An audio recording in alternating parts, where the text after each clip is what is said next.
everybody. Okay, so yes, you've heard it all before. Books are dead. Publishing is dead. People don't want books anymore. The high street's gone. Borders is closed. The black dress is here to say the end. Yes, it's finished. But is it really? The global book market is approximately $120 billion. But so is Apple's projected revenue for 2012. What's happening now is there's a massive scramble for the roles being defined by the usefulness and not necessarily their legacy. So as Stephen Page, the CEO of Faber & Faber, said recently, there's a riot of cross-dressing going on. What's happening is Amazon are now publishers, authors are self-publishing. That's wacky, but that's a bit old. What is the new is self-published authors are now published by traditional houses. That's the new craze. Penguin just bought Author Solutions, which was a company set up to help authors self-publish. And you might think, well, was that to get the new E.L. James? Possibly, that would be a side effect maybe, but really it's because this company, Author Solutions, will offer capabilities that legacy publishers don't have anymore. It's about getting the reader directly, finding the reader, finding your audience. And that's what's happening with publishers now. They're scrambling to find this space. Just this morning on Morning Island, you might have heard Barry O'Neill of Story Toys talking about digital pop-up books for the iPad. Everything is changing. So we're in this state of disruption. And yet, publishing is dead, I think, for publishers who refuse to change. For hundreds of years, publishing didn't change at all. Okay, trends did. So for a while, it was about Jackie Collins. And then people wanted to read about wizards at boarding school. And then they grew fangs. And then it was about sex again. And at Gill and Macmillan, it's changed as well, those trends. So in the 1960s, we sold 1 million copies of Prayers of Life. In the 90s, it wouldn't happen now, but in the 90s, that religious publishing then turned to self-help. So then that became the new religion. In 2006, we sold 100,000 copies of The Pope's Children by David McWilliams. That's phenomenal in this small market of 4 million people. Just last year, we sold 50,000 copies of a school textbook, Soundings, which we brought back. And now this year, we've got oodles and oodles of cookery books because people love to cook and people love to look at the books, even if they don't even use them. But even though these trends have changed, essentially the supply chain was still exactly the same. An author wrote this manuscript. They did sometimes, or sometimes they didn't hire an agent. The agent then brought this to the publisher, and we made this lovely thing called a book. And we sent this lovely thing called a book to a bookshop, this lovely thing called a bookshop. Then a customer heard it on the radio maybe, and then went into the bookshop to get that book. But that's not necessarily what's happening now. The world went digital. And what we've found is we're in this state of disruption. So what we find is that we are in this disruptive state, and we looked at, if you look at other industries that have gone through disruption, you've got a method of transportation, which is this, and something else was coming down the track. So we said, okay, let's put a few more sails on it, and then something else is coming down the track. So we'll add all of these sails to it. But really, this was happening. This was coming down the track. People still needed to get across the ocean, but maybe they didn't need the sails to be made, for example. The same thing with, as George mentioned earlier, faster horses. No, it was transport people needed. This is the problem. We don't see life as it is. We see life as we are.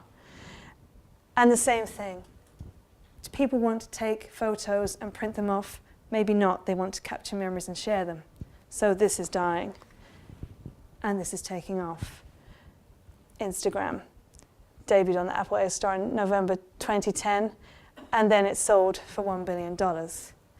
So the point is, for us as publishers, that gives us this thing called anxious enthusiasm. John Makerson, the CEO of Faber & Faber, coins this phrase. I feel like I've been anxiously enthusiastic for about 5 years now.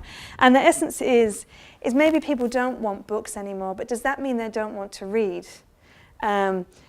In Japan, 1 million romance ebooks are sold to mobile phone users each month. That's the enthusiasm. People want to read. People are buying E.L. James at a phenomenal rate at the moment. But the anxiety that happens in this state of change is about copyright, it's about pricing, it's about disintermediation? Is Amazon going to take our chunk? Are the authors going to take our chunk? What is it that means that we should exist? Are we in the books business, or are we in the information space? Yeah, if you look at these books, these series, Twilight, Hunger Games, Diary of a Wimpy Kid, these are still really big cultural influences. Movies come out of this. Dinner party talks are held around these, which all started out as books. So where do we begin? We're in this is our landscape. In Ireland it's even trickier because we only have a few, 4 million people compared to some of the big global publishers. And the book market, along with most other things, is going downhill. So where do we begin? We rewind to 2011. I was on maternity leave, and a lot of this was going around in my head. This was a lot of my maternity leave reading. And I knew that Gill and Macmillan had this genuine passion for its authors, for their ideas, and for all that added value that publishers bring to the author, hopefully, and the agent. I read a lot of articles, a lot of essays about disruption, about change, but really it was mainly channeling this guy that everything started to become clear. I did have one of those nights where I sat up and wrote that mission statement. I didn't quite do the handstands up the wall and the running in the rain to Kinko's, but as touchy-feely goes, it was kind of up there with old Jerry. And when Gill and Macmillan said, okay, do it, I knew I couldn't do it on my own.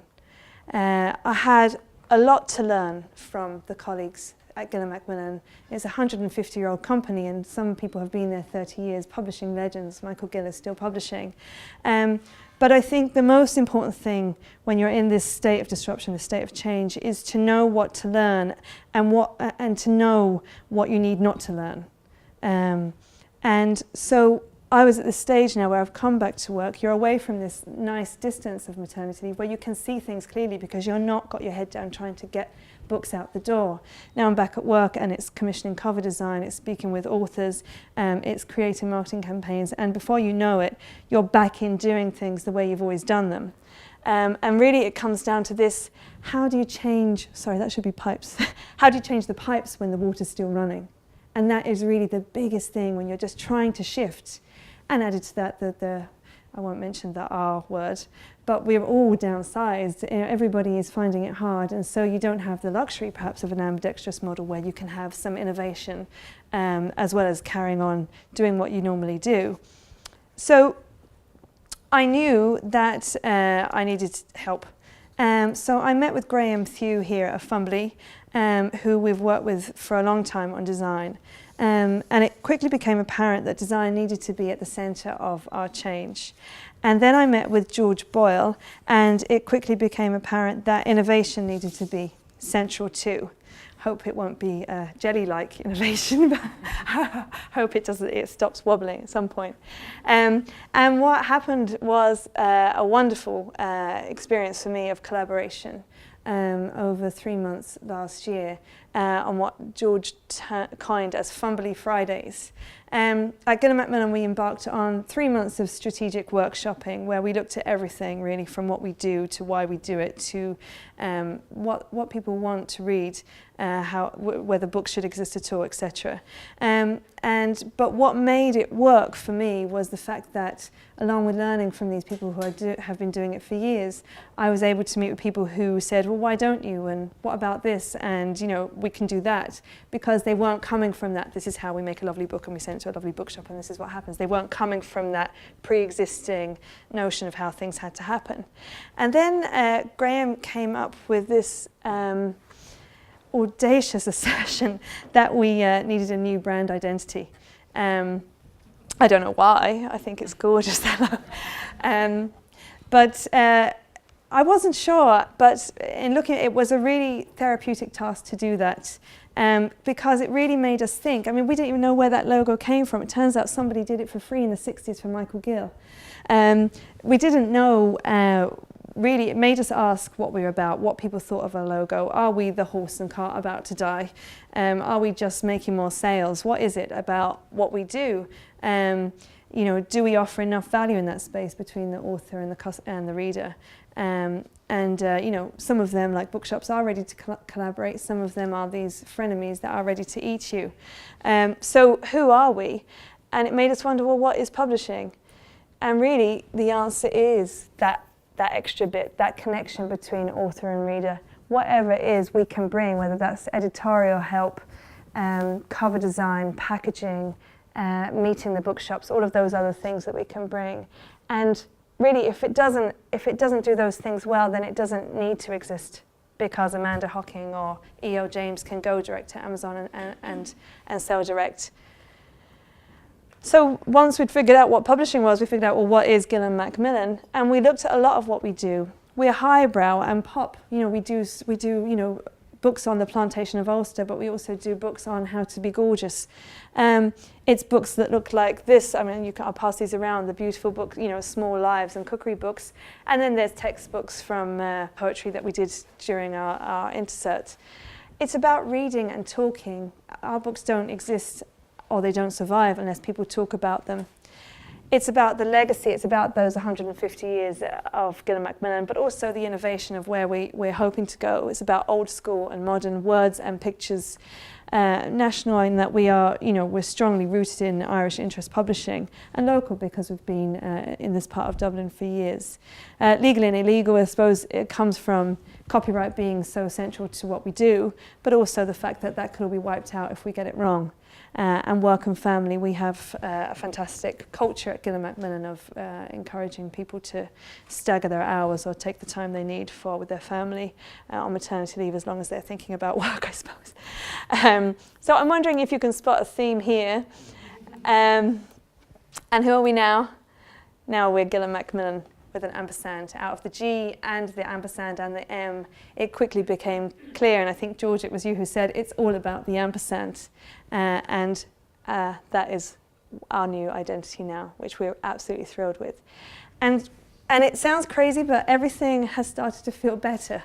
It's really made a difference to us as a team. It's really been uplifting. What we created during those Fumbly Fridays, those 3 months, was really about understanding our essence. It was about understanding that collaboration was everything, and about the design.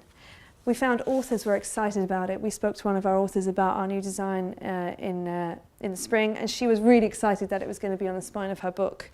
We all realised we hated that old logo. How demoralising that we were coming in and we might have the most beautiful cover design and we had to stick that thing on it. So we just feel so much better about everything now. So what that means for us now is things have started to get better. We launched our first ebook in January, and now we've got 50 ebooks reaching places like Peru and New Zealand that we weren't reaching at all with print books. We have a true understanding of our legacy now. We found out we had a bookshop on O'Connell Street for 100 years that we didn't know about until we started talking to people who had been at the company for years. And now we're trying to push boundaries with some innovation. If you look at sort of the history of media change, what you can see is, when radio came about, they put live bands on the radio. And then when it was TV, they broadcast those radio shows in a visual space. And then when cable came about, it was about showing the old TV shows as reruns, like Nick at Night, for example. It's always about using that new device to repurpose the content until you finally realise the capabilities of that device and what that can offer.